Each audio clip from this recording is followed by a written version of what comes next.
Good morning, and a warm welcome to your show, Sunny Mornings San Francisco.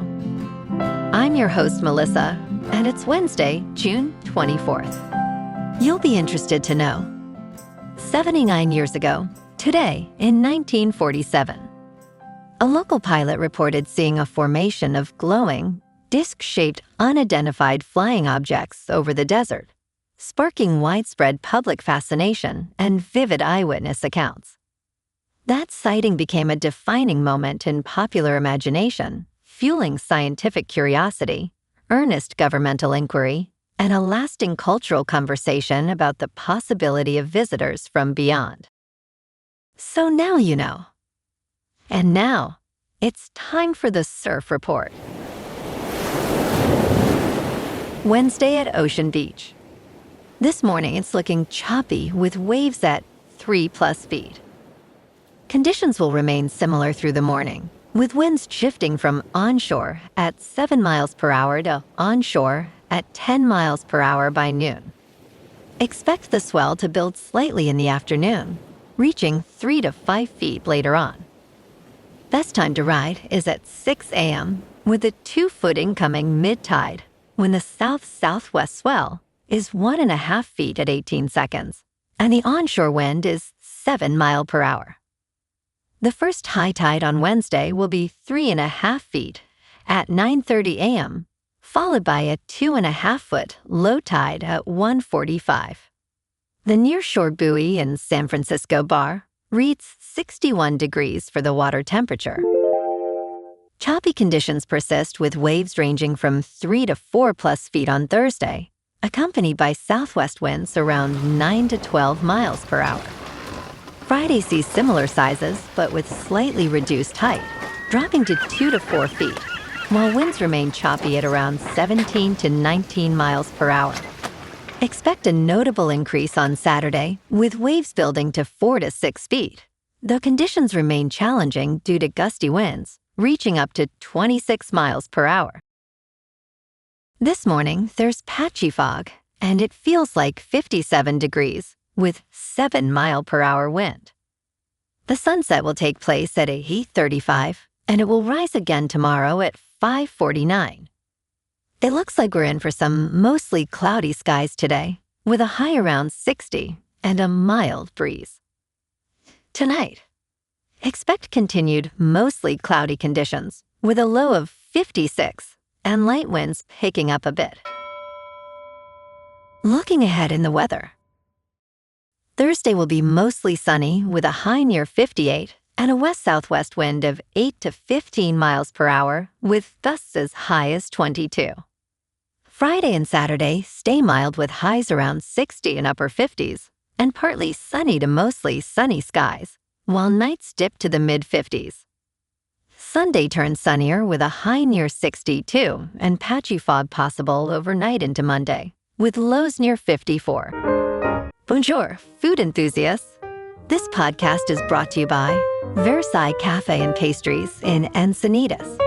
Nestled on El Camino Real South, just north of Encinitas Boulevard, this cafe is a haven for culinary delights.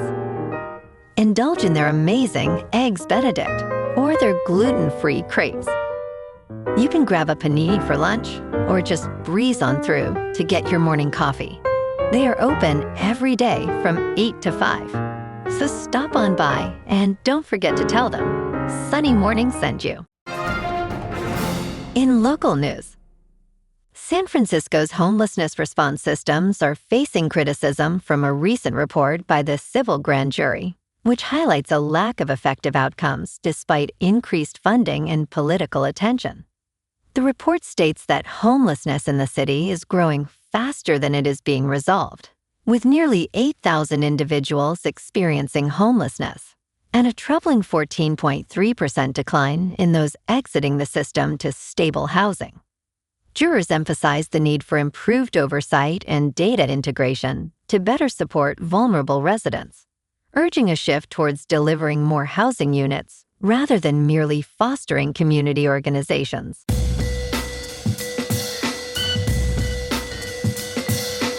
Now on to sports. Bennett Sturtz, a point guard from Iowa, was selected by the Memphis Grizzlies as the number 17 overall pick in the 2026 National Basketball Association draft and was subsequently traded to the Oklahoma City Thunder. This marks the first time an IO player has been chosen in the opening round since Chris Murray was selected number 23 by the Sacramento Kings in 2023.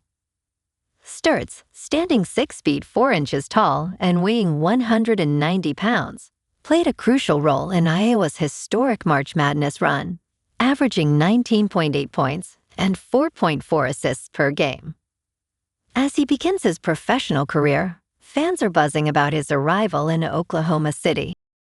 In local sports, the Giants took Game 1 last night, 3-1, behind Robbie Ray's dominant 8 innings and just 2 hits allowed. John Hooley went deep with 2 hits and an RBI, while Casey Schmidt extended his hot streak to 7 straight multi-hit games, the longest for San Francisco since Marco Scutaro back in 2013. That win snapped a 3-game losing streak, and tonight Tyler Mull takes the mound against Oakland's Gage Jump at Oracle Park in Game 2, first pitch at 6:45. But there's bigger news brewing. Buster Posey essentially told media this week that every major player except Logan Webb is available for trade. Rafael Devers had a blowout at first base Tuesday after being pinch run for, though both he and manager Tony Vitello say it's resolved. Still with the team at 32-46, Posey's clearly looking to reset before the deadline. Devers, Willie Adames, and Matt Chapman are the names floating around, all carrying hefty salaries, though Adames and Chapman have no trade clauses that complicate any deal. Meanwhile, the Warriors added some front-court depth yesterday, selecting Michigan forward Yaxel Lendeborg with the 11th overall pick in the draft. The 6'9" Dominican LeBron gives Golden State athleticism and switchability alongside Steph Curry. With Jimmy Butler and Moses Moody expected to miss significant time next season, Lendeborg should see immediate opportunities. In top news, sharp drops in big tech companies pull indexes mostly lower on Wall Street. Wall Street gave up more of its recent gains on Tuesday after a sell-off in big technology stocks spread from Asia back to the United States over worries about potentially higher interest rates by the end of the year. The S&P fell 1.4%, while the Dow Jones Industrial Average closed just 0.1% lower. In Asia, markets fell sharply, with South Korea's Kospi index sinking 10%. The Nasdaq Composite fell 2.2%. Analysts warn that high-flying technology stocks could be due for a downturn. In business news, Meta Platforms' Chief Executive Officer Mark Zuckerberg has directed staff to create a prediction markets platform. A person familiar with the company's plans confirmed to CNBC. The New York Times first reported the development on Tuesday. This prediction markets app will not use actual money for trading, unlike other platforms, which allow cash speculation on future events. Instead, it will rely on a video game-style point system, though money may be used in the future. The app, referred to internally as Arena, will be separate from Instagram and Facebook. In response, DraftKings fell more than 2%, while Flutter Entertainment also declined nearly 2%. In crypto movement, Bitcoin is down 2% to about $63,000. Ethereum is down 4% to about $1,700. And XRP is down 3% to $1.10. Moving on to a more local vibe. In our community spotlight on health and wellness, we are working with a national Pilates studio to bring you some free classes, so listen up. Check out Club Pilates, with several locations in the San Diego area. Pilates presents a comprehensive wellness approach, cultivating strength, reducing tension, and elevating mental well-being. Scientific research affirms its benefits. So now you can check out Club Pilates for a free class, with locations in Encinitas, Solana Beach, Oceanside, La Jolla, and more. Just be sure to tell them Sunny Morning sent you by. And now, back to the show. Let's talk science. It is illegal to use paraquat in at least 74 jurisdictions worldwide, including the European Union, China, Malaysia, Brazil, and most recently, the United States state of Vermont. However, today, Australia's chemical regulator has approved this effective, but highly toxic herbicide for use on Australian farms. After nearly 30 years of review, the Australian Pesticides and Veterinary Medicines Authority has decided that paraquat can continue to be used, albeit at reduced rates and only in enclosed systems. Health advocacy groups and neurologists have called for an outright ban due to concerns linking long-term exposure to Parkinson's disease. Australia's dependence on paraquat is largely due to its affordability and effectiveness in controlling weeds, particularly in no-till farming practices. And in entertainment news, Apple TV's hit sci-fi crime series has broken a major streaming trend.